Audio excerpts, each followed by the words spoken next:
नमस्कार। जय हिंद दोस्तों। दिल से स्वागत है आपका अपने YouTube channel GK pressure study पे। देखिए दोस्तों, ये जो हमारा चैनल है, ये जो कि बैंक, रेलवे, एसएससी, आर्मी, जो कि स्टेट एग्ज़ाम है उनकी जो आप जीके के टॉपिक है, जो महत्वपूर्ण जीके के क्वेश्चंस आते हैं उसके बारे में अपन यहाँ पे डिस्कस करेंगे। और दोस्तों, जो जीके की आप सीरीज है, जे कि जो भी महत्वपूर्ण टॉपिक है हम हमारे यूट्यूब चैनल पे आपके सामने लाएंगे। तो जुड़े रहिए अपना हमारे यूट्यूब चैनल पे और लाइक कीजिए, सब्सक्राइब कीजिए मेरे चैनल को। तो दोस्तों, आज का जो अपना पहला टॉपिक है वो है सिंधु जल प्रणाली। और सिंधु जल प्रणाली के बारे में आज अपन देखेंगे। तो देखिए दोस्तों, ये देखिए, जो ये सिंधु नदी है, सिंधु नदी जो है, इसका जो उगम होता है, ये देखिए यहाँ पे, ये क्या है, सिंधु नदी है। और ये जो भाग है ये है चीन का भाग। कौन सा भाग है? ये चीन का। ये इसको बोलते हैं चाइना। ये है चीन। इसका यहाँ पे उगम होता है, जो कि इसको बोलते हैं मान सरोवर। मान सरोवर, मान सरोवर बोलते हैं इसको। और देखिए दोस्तों, यहाँ से ये भारत में एंटर करती है सिंधु नदी। इसको बोलते हैं डेमचौक पास। डेमचौक, क्या बोलते हैं इसको? डेमचौक बोलते हैं। जो ये ना, यहाँ पे जो सिंधु नदी भारत में एंटर करती है वहाँ उसको जो पार्ट को बोलते हैं डेमचौक। और यहाँ पे जो दर्रा है उसको बोलते हैं बारालाचा दर्रा। कौन सा दर्रा बोलते हैं? बारालाचा दर्रा। बारालाचा दर्रा। देखिए दोस्तों, यहाँ से ये निकलती है सिंधु नदी। आप देख सकते हैं जो सिंधु नदी यहाँ पे जा रही है, ऐसे जो यह भाग है ये इसको बोलते हैं अक्साई चिन। क्या बोलते हैं? ये जो है ये अक्साई चिन का भाग है। और इधर से आप देख सकते हैं ये ऐसा, ये पीओके का भाग है। ओके।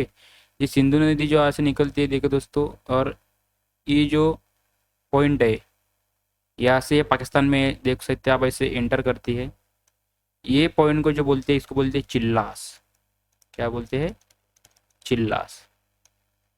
आप देख सकते हैं सिंधु नदी यहाँ से निकल कर जो इधर अपने अरब सागर में जो इसको जाती है, यहाँ तक तो सफ़र करने के लिए उसकी जो सहायक नदियाँ जुड़ती है, आप देख सकते हैं इधर ये श्योक नदी हो गई। देख सकते हैं आप, ये श्योक नदी जा रही है ऐसी। और इसकी ये नुब्रा नदी, ये इसकी सहायक नदी है। उसके बाद ये हुंजा नदी है, इधर देख सकते हैं आप, ये गिलगित नदी है। ये गिलगित नदी है। उसके बाद आप दोस्तों देख सकते हैं कि इसकी जो प्रमुख यहाँ पे जो आएंगे नदी, अपन आगे देखेंगे। इसके बाद ऐसा देख सकते हैं, गिलगित के बाद यहाँ पे काबुल नदी आएंगी। कौन सी नदी? काबुल नदी आएंगी। उसके बाद काबुल के बाद आएंगी गोमल नदी आएंगी। गोमल, काबुल, ऐसी नदियाँ आएंगी। अपन आगे पढ़ेंगे उसके बारे में। अभी मैप पे अपन देख सकते हैं कि सिंधु नदी के बारे में जो उसकी सहायक जो मेन नदी आप देख सकते हैं जो भारत में आते हैं, और काफ़ी सारे क्वेश्चंस इस पे आते हैं। जो देख सकते हैं आप, ये चिनाब, ये झेलम, चिनाब, रावी, सतलज। ओके, चलो दोस्तों शुरू करते हैं। देखिए दोस्तों, ये है सिंधु नदी। देख सकते हैं आप सिंधु नदी का कितना प्यारा ये जो चित्र देख सकते हैं आप।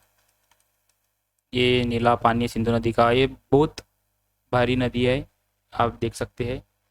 और पौराणिक कथाओं से देख सकते हैं, जो प्राचीन इतिहास है भारत का, उसमें भी इसका उल्लेख है। देखिए, एशिया की प्रमुख नदियों में से एक है।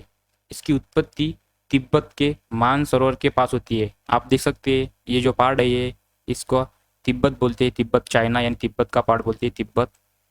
तिब्बत। और ये मान सरोवर के पास इसका उगम होता है। उसके बाद इसकी कुल लंबाई है, ये है 3180 किलोमीटर। और ये जो देश है, ये देखो, तिब्बत यानी चाइना।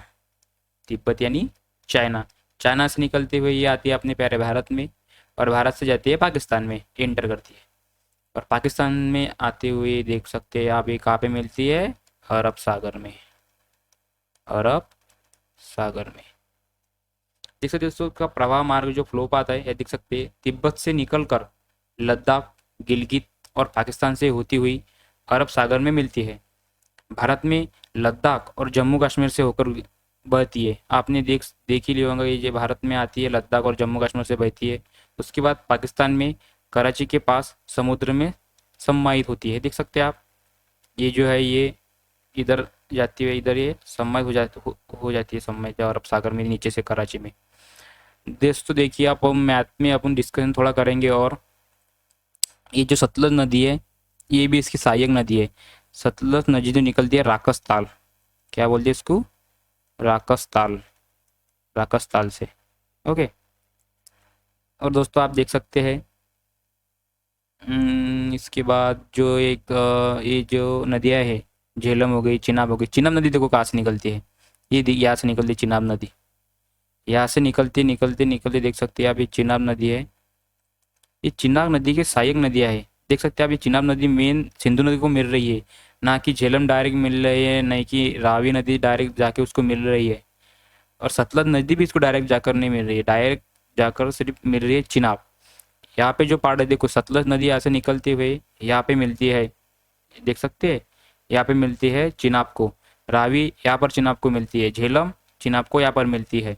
ऐसे मिलती हुई नदियाँ यहाँ पे देख सकते हैं, जो यहाँ पे मिलते हैं, ये इसको क्या बोलते हैं, पंचनद। इसको क्या बोलते हैं, पंचनद बोलते हैं। और आगे जाके यही, आगे जाके जो ये पंचनद है, यहाँ पे पाकिस्तान में मिलती है, इसको बोलते हैं मिठानकोट। क्या बोलते हैं, मिठानकोट, मिठानकोट बोलते हैं। देखिए दोस्तों, ये जो ब्यास नदी और ये सतलज नदी का यहाँ जो संगम हो रहा है, देख सकते हैं आप, इसको बोलते हैं हरिके, हरिके बैराज, हरिके बैराज। और यहाँ से जो अपनी जो ये नहर निकलती है, ये नहर को क्या बोलते हैं, जो भारत की सबसे प्रसिद्ध नहर है, इंदिरा, क्या बोलते हैं इसको, इंदिरा नहर। ये कहाँ से निकलती है, जो ब्यास और सतलज नदी का जो संगम है, ये देख सकते हैं आप, ब्यास नदी और ये सतलज नदी का जो संगम है, ये हो रहा है कहाँ पे, कपूरथला, कपूरथला पंजाब में।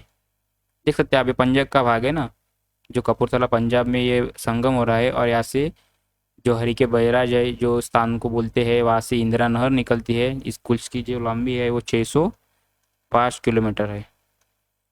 ओके दोस्तों, आप देख सकते हैं आगे, आप उसके बारे में और पढ़ेंगे। देखिए, जो ये प्रमुख सहायक नदियाँ हैं, आप देख सकते हैं यहाँ पे, सिंधु नदी की जो प्रमुख सहायक नदियाँ है, जो बाएं किनारे से आ रही है, देख सकते हैं आप, बाएं कौन सा आएगा इधर का, इसका ये वाला, यानी जो ऊपर की नदियाँ है, ये बाएं बाएं तरफ की। और जो नीचे से आ रही है, वो क्या बोलेंगे इसको, दाएं तरफ की। देख सकते हैं आप, ये इधर देखिए, झेलम नदी है, यहाँ से निकली है झेलम। देख सकते हैं आप, ये झेलम नदी, ये झेलम यहाँ से ऐसे निकलती है, देखो झेलम, ये झेलम। ये देख सकते, पहले अपन सबसे पहले बाएं किनारे से निकलती हुई ये सिंधु नदी है। सिंधु में सबसे पहले बाएं से देखते सबसे पहले अपन, ये जो उसका भाग होगा ये बाएं का, और ये होगा इसका दाएं का। देखिए, बाएं किनारे से ये झेलम नदी, उसके बाद ये चिनाब, आप देख सकते हैं चिनाब नदी यहाँ से निकल रही है, ये चिनाब नदी देख सकते हैं आप। ये जो मेन नदी है, चिनाब नदी जो है, ये मेन नदी है, क्योंकि चिनाब भी ऐसी अकेली नदी है वो जो सिंधु को जाके डायरेक्टली मिल रही है। बाकी जो झेलम हो गई, रावी हो गई, व्यास हो गई, ये नदियाँ इसकी सहायक नदियाँ गिनी जा सकती है चिनाब में। आप देख सकते हैं एग्जाम में जो आते हैं, आप उसमें कंफ्यूज मत होना, डायरेक्टली जो नदी है वो सिर्फ चिनाब ही उसको सिंधु को जाके मिलती है। उसके बाद देख सकते हैं रावी नदी यहाँ से निकलती है, रावी भी देख सकते हैं आप, रावी भी इधर चिनाब को मिल रही है।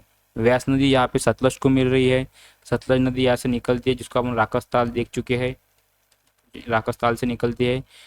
और राकस से सिंधु नदी, सतलज नदी निकलती है, और सतलज नदी को व्यास नदी यहाँ पर मिल रही है।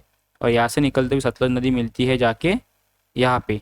और यहाँ पे जो इधर मिलती है नदी, यहाँ पे देख सकते हैं जो संगम होता है, पंचनद बोलते, यहाँ पे देख सकते हैं इधर जो पंचनद को जो नदियाँ मिलती है उसको बोलते हैं पंचनद। यही इसको जो जो संगम स्थान है उसको क्या बोलते हैं, मिठानकोट। क्या बोलते हैं, मिठानकोट। देखिए, अपन ने झेलम देखी, चिनाब देखी, रावी देखी, ब्यास देखी, सतलज देखी। ये नदियाँ कौन सी है, बाएं किनारे की। कौन सी है ये, बाएं किनारे के नीचे वाली। देख सकते हैं दोस्तों, ये जो दोनों का भाग है, चिनाब नदी और रावी नदी, चिनाब और रावी के बीच में जो ये भाग है, इसको क्या बोलते हैं, दोआब का प्रदेश। क्या बोलते हैं, दोआब का प्रदेश। आपने देखा होगा बहुत सारे एग्जाम में आते हुए देखा होगा। इसको क्या बोलते हैं, दोआब का प्रदेश, दोआब का प्रदेश। ओके, आप देख सकते हैं दोस्तों, दाएं किनारे से नदियाँ कौन सी है, गिलगित, श्योक, काबुल, कुर्रम और गोमल। गिलगित नदी जो कि यहाँ पर है, ये है गिलगित नदी, ये ऐसी जाती है गिलगित नदी। इसकी पयस ये दाएं तरफ से सहायक नदियाँ है।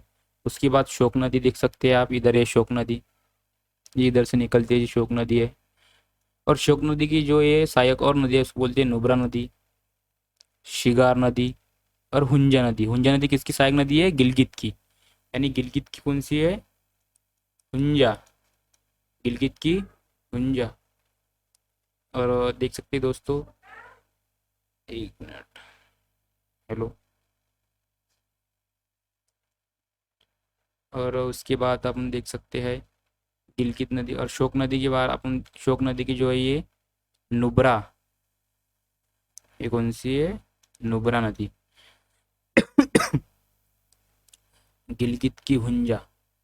ओके, और उसके बाद जो काबुल नदी यहाँ पे ऐसे पाकिस्तान में बहती है, इसे ऐसे काबुल नदी। उसके बाद जो कुर्रम नदी है, यहाँ से कुर्रम नदी आती है, कुर्रम।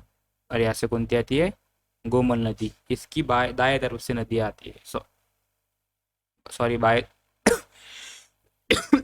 बाएं तरफ से आती है। ओके,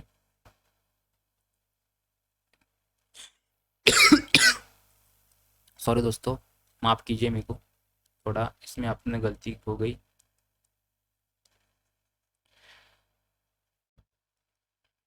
जो झेलम चिनाब रावी है ये बाएं तरफ से है, बराबर था, ये बाएं है, अरे दाएं है, बराबर। चलो दोस्तों आगे बढ़ते हैं। देख सकते हैं ये सिंधु जल संधि, इंडस वार ट्रीटी 1960 में हुआ था, जो कि भारत और पाकिस्तान के बीच जो संधि हुई थी, जो पानी की सिंधु जल संधि के बारे में हुआ था। इसकी जो मध्यस्थता हुई थी, किसने की थी, वो वर्ल्ड बैंक ने की थी। आप देख सकते हैं वर्ल्ड बैंक की स्थापना कब हुई थी, 1945, सॉरी, आप देख सकते हैं इसका क्या है तो 1945 है, करेक्ट करके मुझे बता देना, कमेंट कर देना। देखिए दोस्तों, उसके बाद भारत को जो ये सिंधु जल संधि है उसके तहत रावी, बियास और सतलज नदी का पानी मिलेगा। और पाकिस्तान को झिंदू, सिंधु, झेलम और चिनाब का पानी पानी मिलेगा। उद्देश्य उसका क्या है, जल विवाद से बचाव, यानी जो जल विवाद है चला आ रहा था पाकिस्तान और भारत के बीच में, उसमें कोई भी झगड़े झड़ाव ना हो, इसकी वजह से जो ट्रिटी की गई थी, उसके लिए ये सिंधु जल संधि उसको करार कहते हैं, जो उसके कब हुआ था, 1960 में हुआ था। देख सकते हैं इसका आर्थिक महत्व क्या है दोस्तों, सिंचाई और जल विद्युत का एक स्रोत है।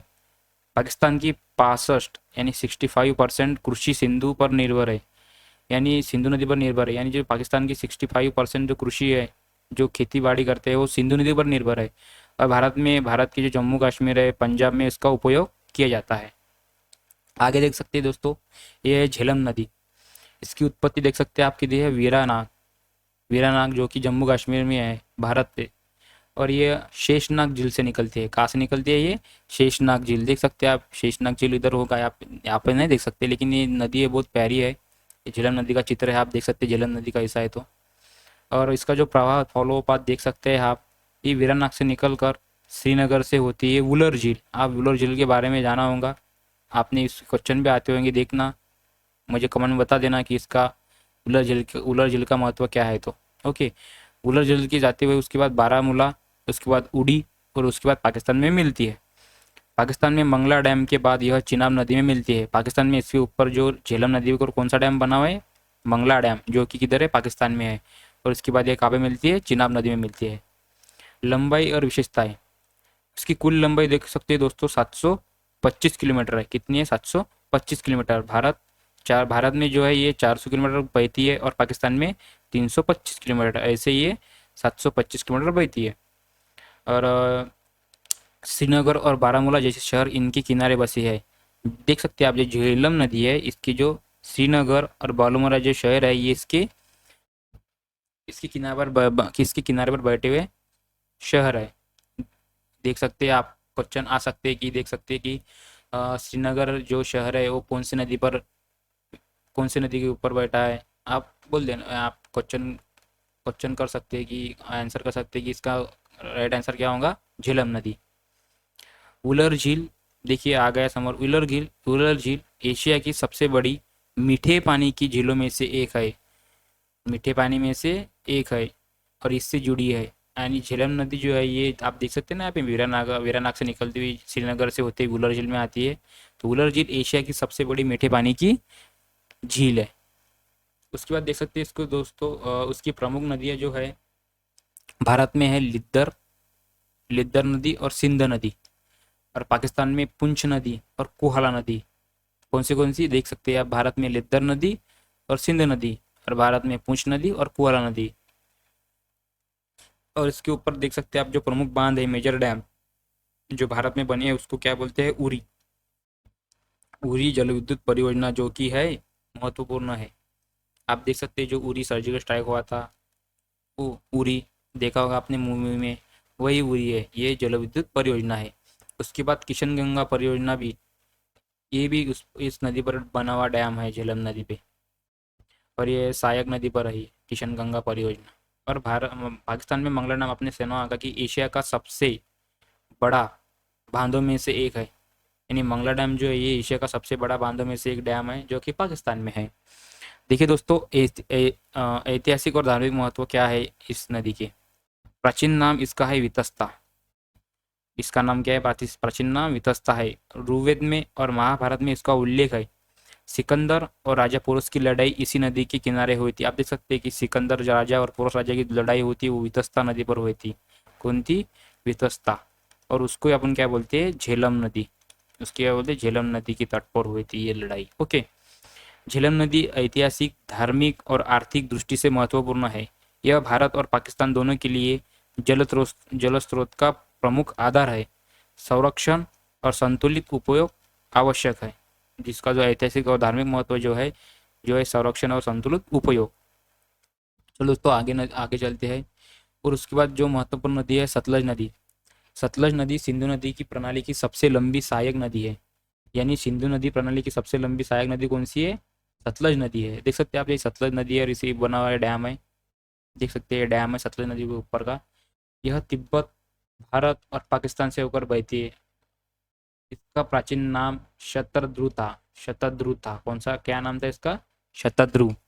इसकी उत्पत्ति राकास्थल झील से होती है। आपने देखा होगा, आपने पहले देखा होगा, आपने देख चुकी है कि इसका जो उत्पत्ति स्थान है वो कहाँ पर है, राकास्थल झील में। तिब्बत के कोंगला पास के पास, इन तिब्बत के जो कोंगला पास है, कोंगला पास वहाँ पर है। यह मानसरोवर झील के पास स्थित है। मानसरोवर की झील के पास स्थित है। यानी देख सकते हैं यहाँ से निकलती है, ऐसी निकलती है सिंधु नदी जो कि है मानसरोवर मानसरोवर मानसरोवर झील के पास। और यहाँ पे नीचे है, यहाँ से निकलती है सतलज नदी जो अपन देख रही है। इसको बोलते हैं राकसताल। राकसताल, ये मानसरोवर झील, ये दोनों झील है, यानी ये नज़दीक नज़दीक है। समुद्र तल से इसकी ऊंचाई देख सकते हैं लगभग 4570 मीटर है। उसके बाद देख सकते हैं दोस्तों इसका प्रवाह मार्ग फ्लोपाथ क्या है। ये तिब्बत से निकलते हुए हिमाचल प्रदेश, जो कि इसमें कौन कौन से आते हैं शहर, किन्नौर, शिमला और बिलासपुर। पंजाब में नंगल और फिरोजपुर, और ऐसे जाते हुए कहाँ पे मिलती है, पाकिस्तान में। देख सकते हैं आपकी जो सतलज नदी है वो पंजाब है, और पंजाब में ऐसे कौन से दोनों शहर हैं, नंगल और फिरोजपुर। और हिमाचल प्रदेश में किन्नौर, शिमला और बिलासपुर। पाकिस्तान में यह चिनाब नदी से मिलती है और आगे सिंधु नदी में समाहित हो जाती है। पाकिस्तान में यह चिनाब नदी से मिलती है और सिंधु नदी में समाहित हो जाती है। देख सकते हैं दोस्तों इसका कुल लंबाई जो है लगभग 1450 किलोमीटर है। तिब्बत में देख सकते हैं आप 360 किलोमीटर जाती है। भारत में 1005 किलोमीटर जाती है। और जो भी शेष हिस्सा रहता है इसका वो पाकिस्तान में बहता है। यानी सबसे ज़्यादा किधर बहती है, कौन सी नदी भारत में। एक क्वेश्चन आया था कि सिंधु जल प्रणाली की सबसे जो नदी है जो भारत में से, ऐसा कुछ क्वेश्चन था वो कि भारत की सबसे ज़्यादा बहने वाली नदी कौन सी है, यानी सिंधु जल प्रणाली की। तो उसका सही उत्तर क्या होगा, सतलज नदी। चलो दोस्तों आगे देखते हैं। अपन देख सकते हैं प्रमुख सहायक नदियाँ इसकी कौन सी है भारत में। उस देख सकते हैं स्पीति, बसपा और बेयस। ये जो 3 नदियाँ इसकी है सहायक नदियाँ है। पाकिस्तान में इसकी कोई प्रमुख सहायक नदियाँ नहीं है। बांध और परियोजनाएं देख सकते हैं इस पर कौन कौन से बांध और बनाए हुए हैं। भाखड़ा नांगल, ये भारत का सतलज पर बना सबसे प्रमुख बांध है। सिंचाई और बिजली उत्पादन में उपयोगी है। ये भारत का पुराना बांध है। जो परियोजना है थी ये, जो अपने प्लानिंग थे, प्लानिंग मालूम है ना आपको, जो अपनी जो ये परियोजना है भाखड़ा नांगल, ये जो अपने यानी प्लानिंग थे वार्षिक, जो 5-5 साल में होते हैं, उसमें से ये बांध की परियोजना रखी गई थी, जो कि ये सतलज नदी पर सबसे बड़ा प्रमुख बांध था। ओके, अभी भी है, सॉरी। नाथपा झाकरी जल विद्युत परियोजना भारत की सबसे बड़ी भूमिगत परियोजना है। नाथपा झाकरी जल विद्युत परियोजना, ये कहाँ पर है? ये भी नदी पर है, अपनी सतलज नदी पर है, और ये भारत की सबसे बड़ी भूमिगत परियोजना है। इसका ऐतिहासिक और धार्मिक महत्व देख सकते हैं। वेदों में इसे शतद्रु के नाम से उल्लेख है। इसका कौन से नाम से पहचाना जाता है? इसको शतद्रु नाम से। ऋग्वेद, पुराणों और महाभारत में से इसका जिक्र है। आर्य सभ्यता की नदियों में से एक नदी है, यानी आर्य सभ्यता की सबसे प्रचलित नदी थी। उसके बाद देख सकते हैं आप दोस्तों चिनाब। मैं देख सकता हूँ आप, ये चिनाब नदी है। ये चित्र लेने का क्या इसका उद्देश्य था? आप देख सकते हैं ये जो पुल है, ये हाल ही में बनाया हुआ रेलवे पुल है, जो कि वर्ल्ड में सबसे ऊंचा सबसे ऊंचा रेलवे पुल है। सबसे ऊंचा रेलवे पुल है, जो कि अपने प्यारे भारत में इसका इनोवेशन हुआ है। अभी नरेंद्र मोदी ने इसका, प्रधानमंत्री जो है अपने भारत के, उन्होंने इसका इनोग्रेशन किया है। देख सकते हैं चिनाब नदी सिंधु जल प्रणाली की एक प्रमुख सहायक नदी है। यह भारत और पाकिस्तान दोनों में बहती है। संस्कृत में इसे अस्कनी कहते हैं, या चंद्रभागा के नाम से जाना जाता है। संस्कृत में क्या कहते हैं इसको? अस्कनी। ये ध्यान, जो मेन टॉपिक मैं इसके नीचे कर रहा हूँ ना हाईलाइट, इसको आप देख लेना, क्योंकि क्वेश्चन इसी से आती है, और आप एक क्वेश्चन 1 मार्क्स आराम से इसमें कर जा सकते हैं। उसकी उत्पत्ति हिमाचल प्रदेश में चंद्रा और भागा नदियों के संगम से बनी। और उसका संगम स्थल जो है चिनाब नदी का, उसको बोलते हैं तांदी। तांदी जो लाहौल स्पीति जिला में आता है, लाहौल स्पीति में। ये समुद्र तल से लगभग 4000 मीटर की ऊंचाई पर है। इसका जो प्रवाह फ्लो पाता है देख सकते हैं आप, ये जम्मू कश्मीर हिमाचल प्रदेश से निकलती है चिनाब नदी, जो कि भारत में है। हिमाचल प्रदेश से निकलते हुए जम्मू कश्मीर और पाकिस्तान में मिल जाती है। जम्मू कश्मीर में किश्तवाड़, डोडा, रियासी, अखनूर इसका जो मार्ग है, और पाकिस्तान में पंजाब प्रांत अंत में सिंधु नदी से मिलती है। इसकी जो कुल लंबाई है ये 1200 किलोमीटर है। 1200 किलोमीटर है, देख सकते हैं आप। और भारत में इसका 505 किलोमीटर है, और जो शेष रह जाएगा वो कहाँ पे रहता है? पाकिस्तान में रहता है। ओके, देखिए दोस्तों, उसकी सहायक नदी देख सकते हैं आप, मिन्नी, थीरथ और मरु। इसकी सहायक नदी है। पाकिस्तान में नहीं है, पाकिस्तान में झेलम और रावी नदी की निकटता से मिलती है। इसके जो बांध और परियोजना देख सकते हैं आप, इसमें कौन कौन से बांध है?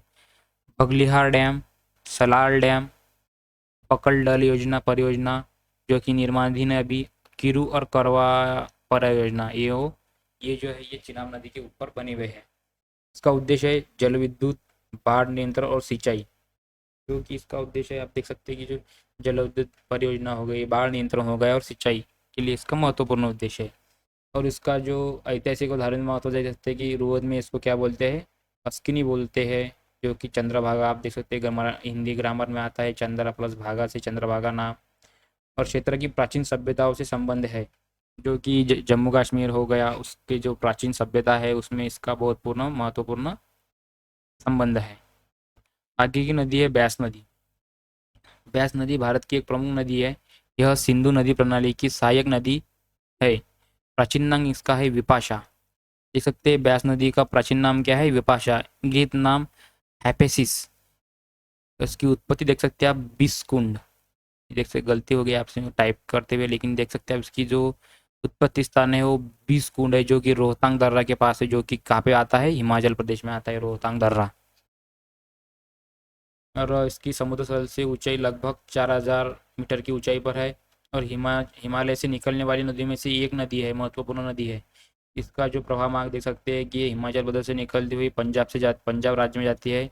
उसके बाद सतलुज नदी में मिलन होके आप देख सकते हैं ना, इसमें हरिके बोलते हैं, हरिके बैराज, हरिके बैराज जो कि सतलुज नदी से मिलती है ना, ब्यास नदी और सतलुज नदी का जो संगम होता है। देखिए यहाँ से ऐसे आती है अपनी ब्यास नदी, यहाँ से ऐसे अपनी सतलुज नदी आती है।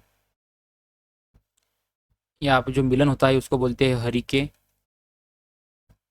जो कि आता है कपूरथला, कपूरथला पंजाब में, पंजाब राज्य में। और यहाँ से जो एक नहर निकलती है, जो भारत की सबसे बड़ी नहर बोलती है, इसको क्या बोलते हैं? इंदिरा कालवा, इंदिरा कालवा और इंदिरा नहर, इंदिरा नहर। ओके। इसकी जो कुल लंबाई है वो है 605 किलोमीटर, सॉरी मीटर। इसलिए दोस्तों, इसके बाद जो इसका प्रमुख जो शहर है ब्यास नदी के, मनाली हो गया, कुल्लू हो गया, मंडी हो गया, कपूरथला हो गया, अमृतसर हो गया, ये ब्यास नदी के प्रमुख शहर है। उसका अंतिम संगम सतलुज नदी के स्थान साथ होता है। लंबाई और बेसिन देख सकते हैं, उसकी कुल लंबाई लगभग 470 किलोमीटर है। हिमाचल में 256 किलोमीटर और पंजाब में 214 किलोमीटर है। इसका जो बेसिन क्षेत्र होता है जो है 20,330 वर्ग किलोमीटर है। जिसका जो ब्यास नदी का बेसिन क्षेत्र है वो है 20,303 किलोमीटर, वर्ग किलोमीटर। तो दोस्तों आगे देख सकते हैं सहायक नदी कौन से इसकी, बिनवा, पार्वती और उल्ला, लूनी और बंती, ये छोटी दो सहायक नदियाँ। लूनी नदी जो है इसके बारे में आप देख सकते हैं कि ये एकमेव ये एकमेव ऐसी नदी है, सॉरी, ये एकमेव ऐसी नदी है, सॉरी एक मिनट, हेलो।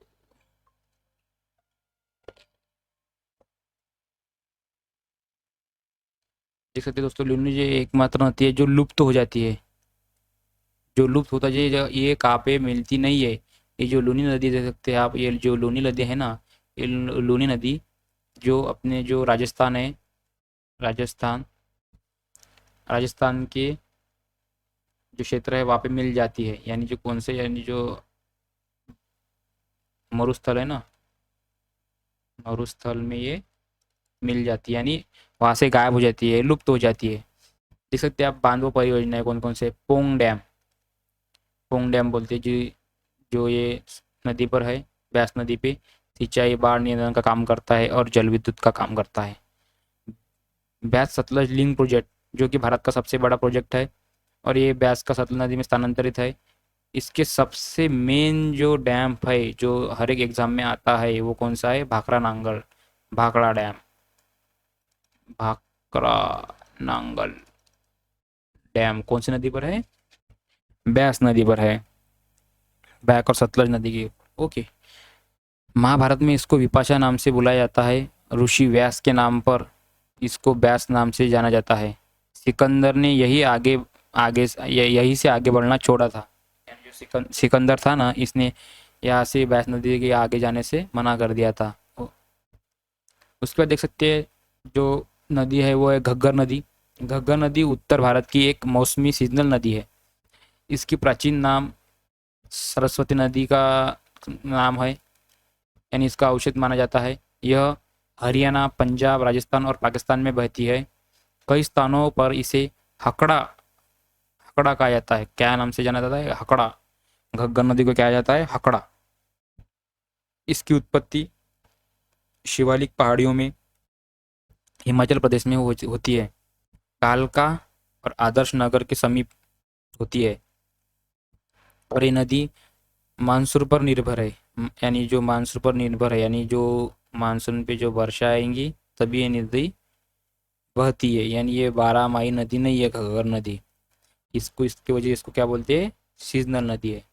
इसका फ्लोपाथ देख सकते हैं, ये हिमाचल प्रदेश से निकलती हुई हरियाणा, पंजाब से निकलती राजस्थान में मिल जाती है। और थार के रेगिस्तान में लुप्त हो जाती है। पाकिस्तान में हकड़ा के रूप में यह इसको पहचानते हैं।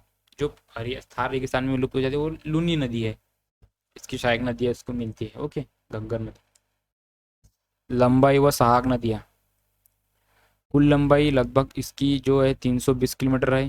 प्रमुख सहायक नदियाँ सरस्वती, मारकंडा और टांगरी और कौशल्या, ये इसकी प्रमुख सहायक नदियाँ है। कौन सी है? सरस्वती, मारकंडा, टांगरी और कौशल्या।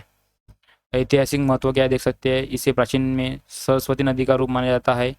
हड़प्पा सभ्यता में प्रमुख स्थल इस नदी के किनारे स्थित है, जैसे कि अपना कालीबंगा, बनवाली और राखीगढ़ी, ये महत्वपूर्ण स्थल है हड़प्पा संस्कृति की। ये तीनों शहर ये अपनी सरस्वती नदी यानी घग्गर नदी के ऊपर बने हुए हैं। अगली नदी के बारे में जानते हैं, वो है रवि नदी, जो कि सहायक नदी है किसकी? सिंधु सभ्यता की। उसका स्थान उसका स्थान देख सकते हैं आप, भारत और पाकिस्तान की सीमा से होकर बहता है। उसकी उत्पत्ति हिमाचल प्रदेश के कांगड़ा जिले में स्थित बारा बंगाल क्षेत्र में होती है। कौन से? बारा बंगाल क्षेत्र से। लगभग इसकी जो लंबाई है वो 720 किलोमीटर है। और इसका राज्य देख सकते हैं हिमाचल प्रदेश और पंजाब। संगम जो होता है रवि नदी का वो पाकिस्तान में जाकर चिनाब से मिलती है। उसका महत्व देख सकते हैं, सिंधु जल संधि के अनुसार इसका जल भारत को प्राप्त कृषि और सिंचाई के ऊपर भारत को प्राप्त होता है, जो कि कृषि और सिंचाई के लिए उपयोगी माना जाता है। इसका प्राचीन नाम था इरावती। क्या नाम है इसका? प्राचीन नाम इरावती है। उसका प्रमुख बांध है रंजीत सागर डैम। उसके ऊपर जो बना हुआ मुख्य बांध है वो है रंजीत सागर डैम। देख सकते हैं दोस्तों, यहाँ से अपना शुरू हो जाता है, अपना लेक्चर खत्म हो जाता है। आगे भी अपन ऐसे लेक्चर करते रहेंगे। धन्यवाद।